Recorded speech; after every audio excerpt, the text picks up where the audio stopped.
আসসালামু আলাইকুম সুপ্রিয় দর্শক, আজকে আমি আছি ফেনী ছাগলনাইয়া সানগাজী বাজারে। রোজ সোমবার। দেখেন অনেক গরুর আমদানি হয়েছে। আমি আপনাদেরকে গরুগুলো দেখাবো আর গরুর বিস্তারিত জানার চেষ্টা করব। চলুন। এই বাজারে ছোট বড় গাভী বাছুর সব ধরনের গরু দেখেন। এখান দিয়ে একটা শাহিওয়াল ষাট গরু, লাল একদম চমৎকার। সবাই গরু মাঠে বেঁধে রেখে সবাই যাই দাঁড়াই আছে সাইডে।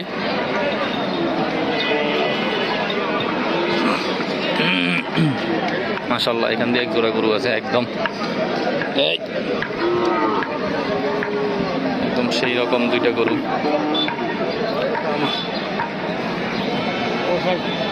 কাকা দাঁড়াই আছে। সালাম আলাইকুম কাকা, ভালো আছেন? কাকা কয়টা নিয়ে এসছেন আজকে? আটটা। এটা আর কোনটা কোনটা? এগুলো আপনার? এটা কি ষাট গরু না আবার সাইড আবার? কাকা এটা তো দেখেন এখনো শুধু গরু আসতেছে। বেলা বাজে প্রায় 12টা।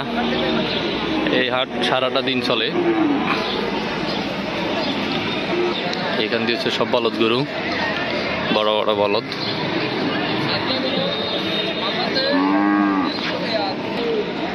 এখান দিয়ে দুইটা সাদা বলদ দেখা যায়। মাশাআল্লাহ, চমৎকার গরু। আমরা ব্যাপারীর সাথে কথা বলবো এখন। ভাইয়া সালাম আলাইকুম। ভাইয়া গরু দুনো কাম নেননি? কবে আনছেন ভাইয়া যে গরু? 18টা।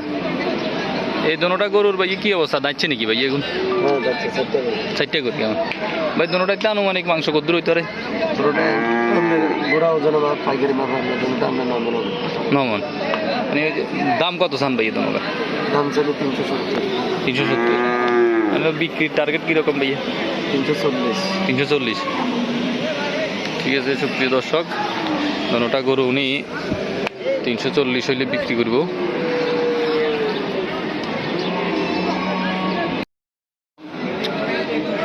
এই জন্যটা জোড়া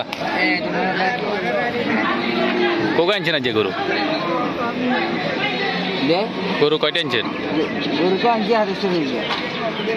এই দুটার কত দাম চান? কত এই দুটা?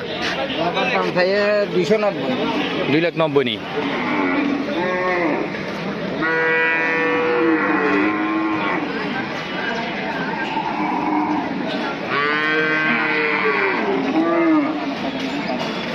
ভাইয়া